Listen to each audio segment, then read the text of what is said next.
All right, again, kind of like I said after the game, just really proud of our kids. I just think it's a remarkable display of perseverance, togetherness, the way they continue to battle back through disappointment, through 3 games. It really came down to the last play of the game. They're a lot of fun to be around. I mean, really inspirational, quite honestly. I think we could all learn a lot, myself and our coaching staff and everybody around them, about these kids, man. They've just been really fantastic. So it was fun to get to see them celebrate. We've got a huge challenge this week on a short week. Coming off a road game, going on the road, playing on a Friday against Boston College, incredibly well-coached team, about like you would think from them. Tough and physical, really sound on the defensive side of the ball. Zay Flowers on the offensive side of the ball is just special. I mean, really an incredible wide out. They continue to do a great job getting him the football. So on defense, it starts with the defensive line, I think. I think they're as well coached a defensive line as I've ever seen. You watch them technique-wise and effort-wise, really impressive. Certainly those guys have talent as well. But, and then offensively, it starts with running the football and finding ways to get the ball to number 4, which I don't blame him. I mean, he's a pretty special kid. So, we did not work out on Sunday, or we worked out. We just did not practice. We practiced today. Obviously, we'll practice through the week leading up to the game Friday night. Questions? Justin, I know you try to say come back on Sunday and Monday and prepare as you would regardless of what the result was the previous week. But did you notice anything different with the team coming off a positive outcome last week versus the close losses before? Yeah, certainly. I mean, they have a little more bounce in their step. And, I don't think it should change our approach in terms of what we try and correct. I mean, it's okay to feel happy and feel good. That we found a way.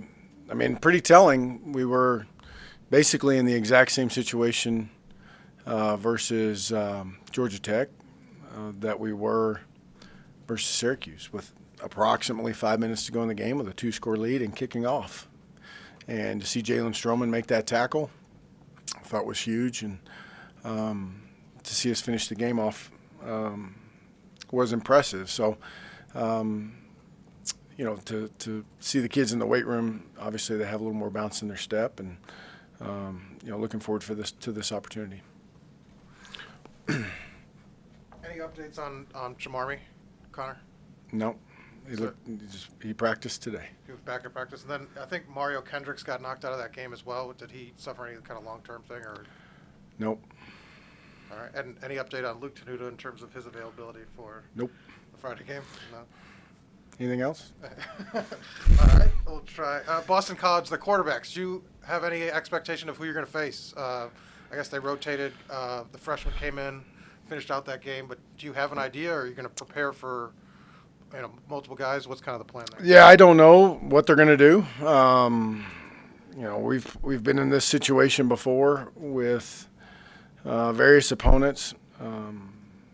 They put Moorhead in there, I think, in the third series. I may be wrong, but I think it was in the third series of the game last week, and I thought he played well. And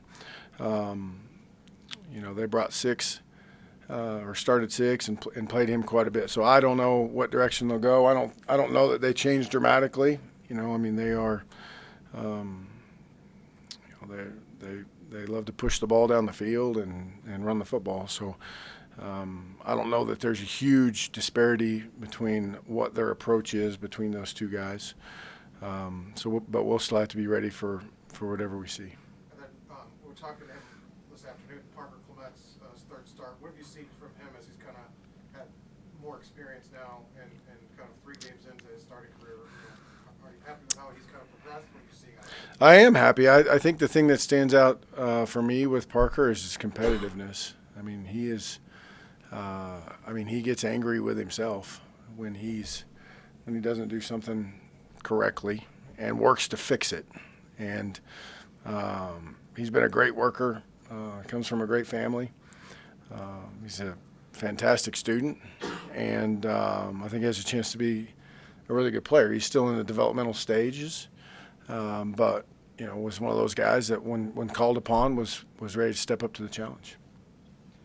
Statistically, BC has the number one passing defense in the ACC. How important is it going to be to run the ball and establish the running game this Friday? And what have you seen from Boston College defensively? Yeah, I mean, it starts with man coverage with them, and certainly they'll mix in some zone looks and some cover three and some too high stuff. But in their heart and soul, I think they want to crawl down there and play tight man coverage. You got to find a way to both run and throw the ball effectively versus those looks. So I really think, they have been good against the pass. It really kind of starts up front. I think they find ways to create pressure. They do not stay blocked, and they're not afraid to lock people down in man coverage. So it can certainly provide a lot of problems for you. Braxton had a season-high passing yards this week, 60% completion around there. What do you think of his performance on Saturday, and is he showing improvement in how he's sort of processing things? Yeah, I think he continues to work hard and try and prepare each and every week to give our guys a chance on the outside to go make some plays. He was, I keep using the word efficient. He continues to become more efficient throwing the ball, and we were able to create some big plays. He made a really nice play on the short yardage naked and found Trey for a big play, when usually on those types of downs and distances it's usually 1 or 2, you're looking for 1 or 2 yards, and that was a big play. He did a great job kind of going through his progression and pressing the edge of the line of scrimmage. So continues to be productive and work hard each and every week to give our team a chance to win. That's what's got me excited about him. In terms of Alan Tisdale, he thought he had his best game, although he said, that doesn't matter what you want to win. But have you seen him sort of get, on a roll and kind of be more impactful in terms of playmaking and things? He seems to be moving around a lot. I know you said he's matured a lot, but in terms of his, now midway through the season, where is he as a defender, making an impact? Well, I think the key for him is to continue to give that, to try to strive for that type of production each and every week. He did play well. He played really well, and was our defensive player of the week, and he should be proud of that performance. Now the challenge for him is to stack another one on top of that. So he continues to get better and better. Those two guys, both of those guys, Allen and Dax really care. Not just about their performance, but about trying to give this team a chance and growing into leadership roles for both of them. It's been fun to watch. And a similar question with Jordan Williams. His name seems to be showing up more kind of on a consistent basis. Started the team off with, I think, a technical loss. What do you see? I know you kind of meshed well right away, but have you seen kind of his production kind of increase now in recent weeks? Yeah, certainly last week, I think. He just, it's hard for me to compare this all together. 2 weeks ago, we didn't play very well on defense. So, but certainly I thought it was a great response, right? It's kind of another thing to what I alluded to when we started. That's responding when things don't go very well. So Jordan certainly is a responder. Listening right now. And and always fun to be around, in all seriousness, he's one of those guys that you just enjoy spending time with. He's always in a good mood. He never seems to be down, and he's been a great addition to this team. Kerry Patterson and TCU mutually agreed to part ways. Obviously, one of your mentors and very close with him. Were you surprised how that kind of shook out? And did you reach out to him? And what was kind of your reaction to hearing how that all kind of happened? Yeah, I haven't talked to him yet. We're in a little bit of a crunch here. Time is kind of the essence. Usually we don't have much time for social calls during the week anyway. So, and I don't know, that's a half a country away from me right now. So I do anticipate getting a chance to visit with him. I know there's not a person that's been more impactful to that university than Coach Patterson, and he's affected a lot of lives in a positive way. I'm talking about players and coaches, secretaries, and recruiting staff. So, maybe there's another time when I'm a little more adept or a little more up to date with everything that's going on outside of our office, that I have more to say about it, other than, I don't. He is a fine man and a fine coach, and had a huge impact on my life. What's the biggest lesson to this day you take from him? Oh, just the way that he went about work every single day, I thought was remarkable. Like when you look at somebody that could literally walk out of the office and go do whatever they wanted, right?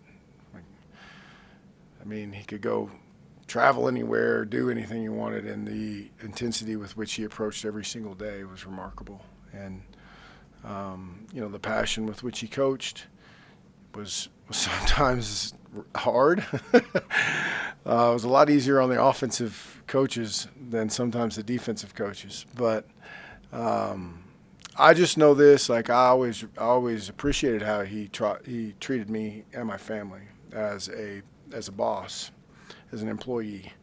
I always felt like he was somebody that I could walk in there and ask questions to and about, and have honest conversations about either what we were doing on offense or what it was like in his role, or really anything. And he was always willing to share, and I appreciated that. If you on Zoom, David Teal. Justin, living in the Virginia bunker notwithstanding, do you notice the results elsewhere in the league? Miami goes up to Pittsburgh and wins, and it looks like we have coastal chaos again. Do you pay attention to that? And if so, do you have impressions? No, I would say I pay attention to it in passing, right? Like, I know by and large, for the most part, who won, but I'm not surprised.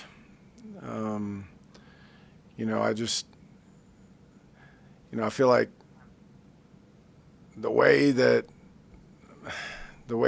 in particular Miami and Pitt, like, if you get some skill guys out there versus, I don't know how the game went, or how, I don't even know if they threw the ball or ran the ball. I have no clue. I just know, that kind of the way things match up and are lined up, it's not surprising to me that there's a lot of back and forth. And then Georgia Tech had been very good this season at forcing and recovering fumbles. Prior to you guys obviously did not put it on the ground Saturday. Had that been a point of emphasis for you, even more so during preparation, or did they defend you differently? How did that all? No, it's been a point of emphasis from the start. I hate to even say this out loud. We've been pretty good. I think one of the things, just to sidetrack a little bit, one of the things that's kind of been odd about this season is that when you really look at it, the things that immediately that you do to lose football games, turn the ball over, take foolish penalties, give up huge plays in special teams, like before you even get out of the gate, by and large, we haven't done. And, that even kind of adds to the angst you have as a coach, because you're like, the guys are not, they're not doing those things. We're not taking – we had a few more penalties last week than I would like, and we addressed that in the meeting the other day. But we've been pretty decent when it comes to trying to do those things. So it wasn't any more of an emphasis last week because of the opponent than it has been the entire year. I do think our guys have done a good job.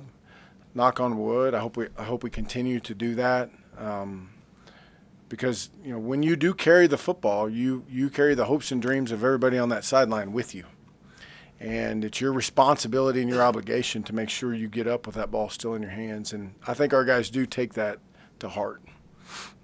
Speaking of carrying the football, back-to-back weeks of more than 100 yards and also more than 20 carries for Malachi. Not being familiar with his high school career, is that the kind of workload that he is accustomed to, and can he sustain it? Well, this is a guy that that could play both ways, like played both ways at times in high school. So, I mean, he could walk over there and play defense tomorrow. I don't mean like beat Shamari Connor out. I just mean this is the kind of person that this kid is. Like he's playing, 2 weeks ago he's playing all the punt return snaps as well. I mean, he's a football player. He loves playing, and I don't know how many carries he'll get this week. I don't know I don't know how it goes. We continue to move. I just know, we saw pretty quickly through fall camp and through the season that this kid likes playing football. He's a ball player, and you can ask him to do things, and he does them pretty well, And maybe he doesn't blow you away with his speed, but he seems to fall forward, and he seems to gain yards, and he seems to do the things that you're coaching him to do, and thus making him a really productive player. So, I asked him yesterday, I said, "Are you sore?" And he said, "Yeah, a little." And that's just kind of how he is, and he just went about his day. So we continue to put him in there. Now he has a better understanding of the big picture. I mean, that's the first question usually everybody says is, why don't you play him? Why haven't you been playing the whole time? Well, I mean, there's a little more to it than just carry the football. I mean, there's a little more going on to that. So once he was kind of caught up with that, we felt comfortable with making a concerted effort a couple weeks ago getting him in. Wes?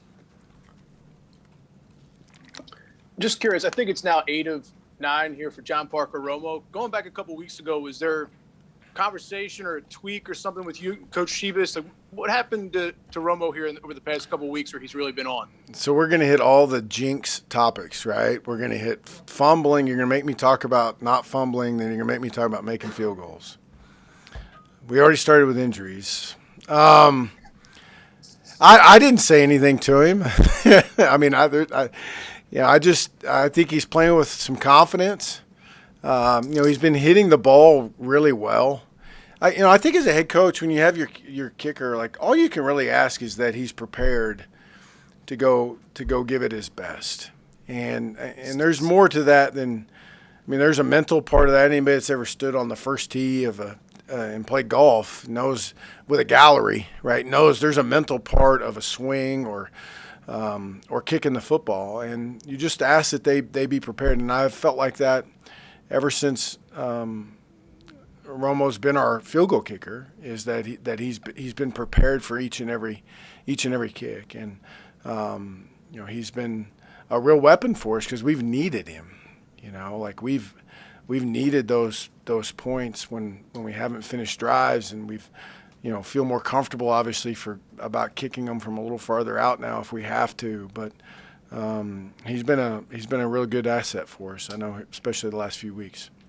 You and Coach Shebus has talked about sometimes you guys do the good cop, bad cop routine, and you're the good cop. Is there anything that you've done even with John Parker Romo or in the past with a kicker to help instill that confidence? And I don't even know what that could be, but have you ever taken an attack? Oh like yeah, that? I mean, Sheebs likes to. He wants to be the good cop all the time and wants me to be the bad cop, but.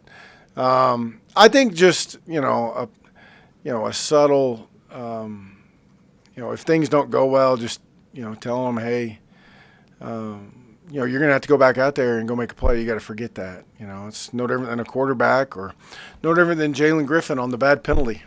That was a bad outcome. We all know that. Like now let's move on. And I think there's an element of that with young people. Sometimes they have a hard time moving on. I think trying to help them move on or kind of giving them a pass to say, hey, like we're in the middle of this thing. This isn't the time for sulking or feeling sorry for ourselves. This is time to we can do that later, right? Like this is a time for responding for the next opportunity and getting prepared for the next chance. A couple more. Aaron? Justin, another jinx topic here. I'm sorry, but you touched on the penalties. Going into Georgia Tech, you were best in the nation in terms of fewest penalties committed. You're still 4th in the country after last weekend. What goes into that? And I guess specifically maybe like, the personal foul penalties that you can see when things don't go your way, those haven't happened. How proud are you that the team has kept its composure even with tough results? Sure. No, I am. I'm really proud of that. I mean, again, I hope we continue at each game as a kind of an individual season, and we've got to make sure that we continue to drive that point home, and that's why I felt obligated last night, as good as everybody felt, to try and address a couple of those fouls. I think it starts, quite honestly, with understanding how the game's officiated, and we made a concerted effort to work with our officials to have a better understanding. From week to week, anybody can turn in plays that you disagree with the call. Those are going to happen. I mean, it's just the way it is. It's too hard a job. But I think the better approach is to turn in plays and ask for interps so that you can better teach your players how it's going to be called or how it's interpreted. And that's what we've tried to do, the approach we've tried to take. And this is from spring practice to fall camp. And then we meet every Friday as a team for probably 10 minutes and cover the strange situations that have happened during the season across the country, and also, any odd rule things that have happened. So I hope our kids would say that they're better educated on how it's going. I don't know if they would say that or not. I don't know if it just makes me feel better, but we try to make a concerted effort in terms of teaching them, what actually is a hold, how are they going to be judged by the official so that they have a better understanding of how it all works. One more. And how do you feel? Sorry, go ahead. I'm sorry. How do you feel about how often you've targeted Trey Turner this year? I mean, I know there's been a couple drops in there, but he had a season high catches this past weekend. We all know how talented he is, and you guys know how talented he is. Has he been underutilized in some of these games, do you think, or do you need to use him more going forward? No, I would say that by and large, I don't know that it's a Trey Turner thing. I think it's a offensive thing. Like we just haven't been as efficient throwing the football, whether it's to Trey or to Tavion or to anybody else, really, as we would have liked to have been. So. That's, we've only really targeted about 3 guys to begin with. You know what I mean? Like, it's not like we've got catches spread out amongst 14 players. We lost our tight end, and so the targeting is it's pretty narrow in terms of. I don't think it's a big secret who the ball is going to go to when we line up to go play anybody. Whether it's Trey or Tavion or Caleb or Raheem out of the backfield. Thanks. One more, Hank. Hey, Justin. I think more than half of the games in the conference this year have been decided by 8 points or less. What do you think? Does that speak to parity, offense? What does that speak to you? Well, I would say parity. Again, I haven't seen all the games, so I don't know. Like, I'm not probably, I haven't watched all that stuff. But I just, we all have our issues and we all have our pluses, basically. If you go look at, teams across our league, I mean, there's strengths with all of them and there's weaknesses with all of them. So I think there's different matchup issues that rear its head from week to week that maybe cause some unexpected results, and then there's certain strengths that overpower those weaknesses, and I don't know that there's anybody that's a lot better than anybody else. Okay. And how much does Malachi's emergence in the running game and BC's tendency to play man coverage maybe give you guys a chance to do more in the passing game with Trey and Tavion especially? Well, we'll see. I don't know. I mean, it's not like we've been playing all year and people just been sitting back playing cover 2 because they've been so scared of us throwing the ball. So it's not real secret. Everybody's going to be down there on the line of scrimmage, whether it's Boston College or or Georgia Tech or anybody else for that matter. So I don't know if it's going to open up any more possibilities than have been there the entire year.